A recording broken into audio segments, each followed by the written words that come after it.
नमस्कार दोस्तों, welcome to Kumars classes. मेरा नाम है अखिलेश कुमार। आज हम पढ़ने जा रहे हैं हिस्ट्री क्लास 6 का चैप्टर 1। तो चलिए शुरू करते हैं। चैप्टर की शुरुआत ऐसी है, राशिदा अपने घर बैठी अखबार पढ़ रही थी और अचानक उसकी निगाह एक सुर्खियों पर जाती है जिसमें लिखा हुआ था कि 100 साल पहले। वह यह सोचने पर मजबूर हो जाती है कि यह कोई कैसे जान सकता है कि 100 साल पहले, आज से 100 साल पहले क्या हुआ था। तो आइए हम जानने की कोशिश करते हैं कि कैसे पता लगाएंगे कि कल क्या हुआ था। कल क्या हुआ था ये जानने के लिए हम क्या करेंगे, कल का रेडियो सुनेंगे, टेलीविज़न देखेंगे, अखबार पढ़ेंगे या फिर किसी व्यक्ति से जानने की कोशिश करेंगे जो उस समय जिसमें उस समय की स्मृति हो। लेकिन बहुत पहले क्या हुआ था ये हम कैसे जान सकते हैं। बहुत पहले मतलब आज से 100, 200, 400 साल पहले क्या हुआ था ये हम कैसे जान सकते हैं। और क्या क्या जान सकते हैं कि लोग कैसे कपड़े पहनते थे, किस तरह के घर में रहते थे, और एक किस तरीके के पशुपालक थे, कैसे कृषक थे, किस तरीके के शासक थे, व्यापारी कैसे थे, पुरोहित कैसे थे। एक शब्द का इस्तेमाल किया गया है, आखेटक। आखेटक का मतलब होता है शिकारी। यहाँ पे जो जीव जंतुओं का शिकार करते हैं उनको कहा जाता है आखेटक या शिकारी। और भी अगर हमें जानना हो कि उस समय में बच्चे कैसे कैसे खेल खेलते थे या कौन कौन सी कहानियाँ सुनते थे, कौन से नाटक देखा करते थे या फिर कौन से गीत गाते थे, ये सारी चीज़ें हमें जाननी है। ये जानने का तरीका। आइए जानने से पहले हम कुछ मैप में देख लेते हैं। मैप में देखने की कोशिश करते हैं कुछ लोकेशंस जो आगे काम आएंगी।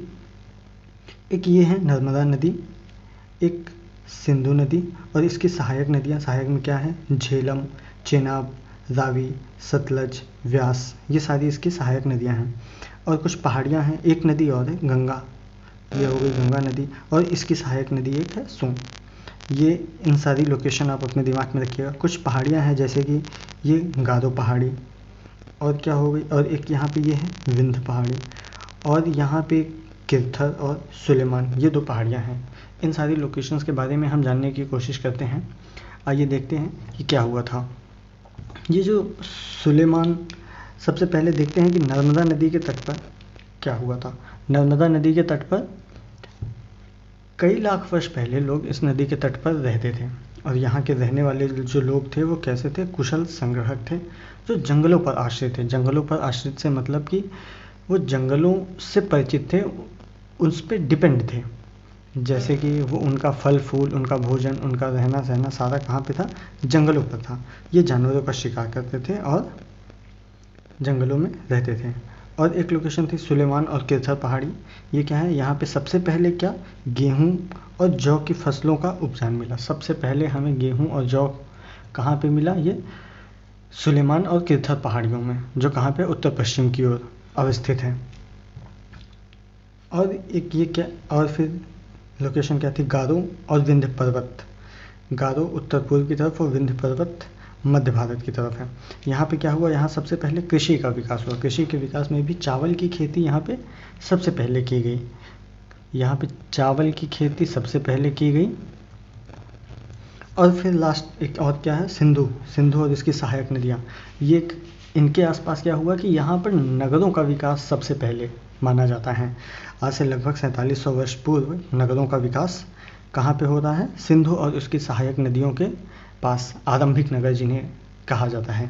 और गंगा और इसकी सहायक नदी सोन नदी, जो वर्तमान मगध, जो वर्तमान बिहार में जिसे मगध कहा जाता था के नाम से जानी जाती है। यहाँ एक विशाल राज्य स्थापित था, मगध, उस राज्य का नाम था मगध। एक विशाल राज्य स्थापित था।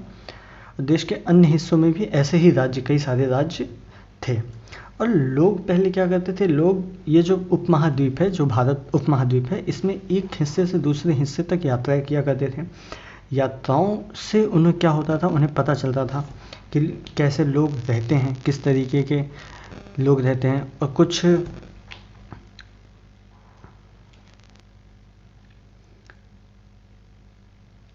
ऐसे कई सारे राज्य थे। लोग सदैव पहले क्या करते थे कि काम की तलाश में या फिर सेनाएं जो होती थी वो एक स्थान से दूसरे स्थान पर यात्राएं करती थी।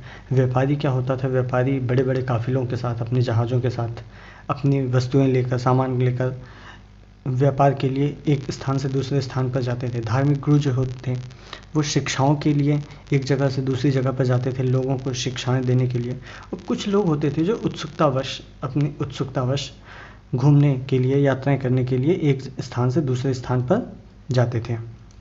और आज लोग यात्राएं क्यों करते हैं?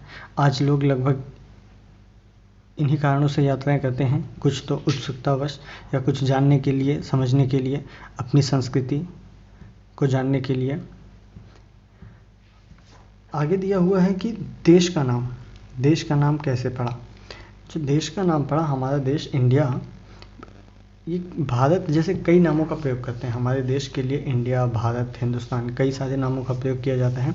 ये जो शब्द है इंडिया, ये है, इसका मतलब ये निकला है इंडस से। इंडस शब्द से निकला है, जिसे संस्कृत में कहा जाता है सिंधु। संस्कृत में सिंधु। और आज से लगभग 2500 वर्ष पूर्व ईरानी और यूनानी जब सिंधु नदी को पार करके भारत की तरफ आए, तो उन्होंने सिंधु को क्या कहा? सिंधु को कहा हिंदोस और इंडोस। और इस भूमि को कहा उन्होंने इंडिया। जो उस नदी के इस तरफ, उत्तर पूर्व की तरफ जो भूमि थी, उसको उन्होंने कहा इंडिया। और यहाँ के लोगों को उन्होंने क्या कहा? भरत। इसका उल्लेख हमें कहाँ पे मिलता है? ऋग्वेद में। ऋग्वेद में बताया गया है कि आज से लगभग 3500 वर्ष पुरानी ऋग्वेद है, संस्कृत में लिखी गई। इसमें लिखा गया है कि यहाँ के जो लोग थे उनको क्या कहा जाता था? भरत। ठीक। और एक और चीज़ मिलती है।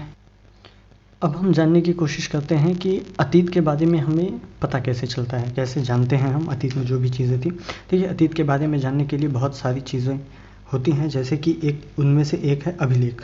अभिलेख होता क्या है? अभिलेख एक पत्थर या फिर कोई भी धातु से या किसी भी कठोर सतह पर उत्कीर्ण की हुई, उत्कीर्ण का मतलब जिसने लिखा नहीं गया, जिसे ठोक कर या किसी नुकीली चीज़ से उस पर लिखा गया, नुकीली चीज़ से उत्कीर्ण किया गया हो, उसको निकाला गया हो। ये एक दिया गया है आपके एनसीईआरटी में। आइए देखते हैं कि ये क्या है। लगभग 2250 वर्ष पुराना यह अभिलेख है, जो अफगानिस्तान के कंधार में मिला। ये इस यूनानी और अरमाइक नामक दो भिन्न लिपि और भाषाओं में है। ठीक है। और एक क्या होता है? पुरातत्वविद। पुरातत्वविद क्या होते हैं? पुरातत्वविद वो होते हैं जो कि अतीत में बनी वस्तुओं का अध्ययन करते हैं। अतीत में जो चीज़ें बनी हैं उनका अध्ययन करने वाले लोगों को क्या कहते हैं? पुरातत्वविद। ये करते क्या है कि जानवर, चिड़िया, मछलियों की हड्डियाँ, या फिर कोई वस्तु, जैसे कि ये दो वस्तु दी गई है, एक ये मृदभांड मटका या चांदी के सिक्के, इन सब के बारे में वो पढ़ते हैं और फिर वो जानकारियाँ इकट्ठा करते हैं, जिनसे हमें जानकारियाँ बाद में प्राप्त होती हैं। और ये जो सारी चीज़ें जो इकट्ठी होती हैं, इनको क्या कहा जाता है? इनको कहा जाता है स्रोत। स्रोत में क्या हो गया? जैसे पांडुलिपि। पांडुलिपि क्या होती है? अभी आपको बताते हैं। अभिलेख और पुरातत्व से ज्ञात जानकारी, ये जो चीज़ें मिली हैं, इसके बारे में ये इन्फॉर्मेशन दी गई है एनसीईआरटी में। ये एक प्राचीन नगर में मिली हैं। प्राचीन नगर कहाँ पे? हमने क्या बात की थी? सिंधु नदी के तट पर, आज से लगभग 4700 वर्ष पूर्व, जिसमें एक पुराना चांदी का सिक्का ठीक मिला है। आइए अब देखते हैं पांडुलिपि। पांडुलिपि क्या होती है? पांडुलिपि एक हाथ से लिखी हुई पुस्तक होती है। हाथ से लिखी हुई पुस्तक, इसलिए इसको क्या कहा जाता है? पांडुलिपि। अंग्रेजी में पांडुलिपि के लिए एक शब्द का प्रयोग होता है जिसे कहा जाता है मैन्यूस्क्रिप्ट। मैन्यूस्क्रिप्ट का मतलब होता है हाथ। ये लैटिन भाषा का शब्द है मैन्यू, जिसका मतलब होता है हाथ। और पांडुलिपि प्रायः किस पे लिखी जाती है? ताड़पत्र पे। ताड़पत्र क्या होते थे? एक भुर्ज नाम की पेड़ होती थी, उसी के छालों पर लिखा जाता था ये। तो ये थे हमारे जानकारी के स्रोत कि हमें कैसे अतीत के बारे में पता चलता है। और यहाँ पे अतीत का मतलब जो इस किताब में या इस चैप्टर में दिया गया है, उसका मतलब बहुवचन से है। बहुवचन से मतलब ये है कि अतीत एक नहीं हो सकते, सबके अतीत अलग अलग हो सकते हैं, और बहुत सारे अतीत थे, इसलिए यहाँ पे अतीत शब्द का प्रयोग किया गया है। एक लास्ट हेडिंग दी गई है कि तिथियों का मतलब क्या होता है कि ईसा के जन्म, यहाँ पे जो तिथियाँ लिखी गई हैं उसका मतलब है ईसा के जन्म से। ठीक है। तो ईसा मसीह, जैसे कि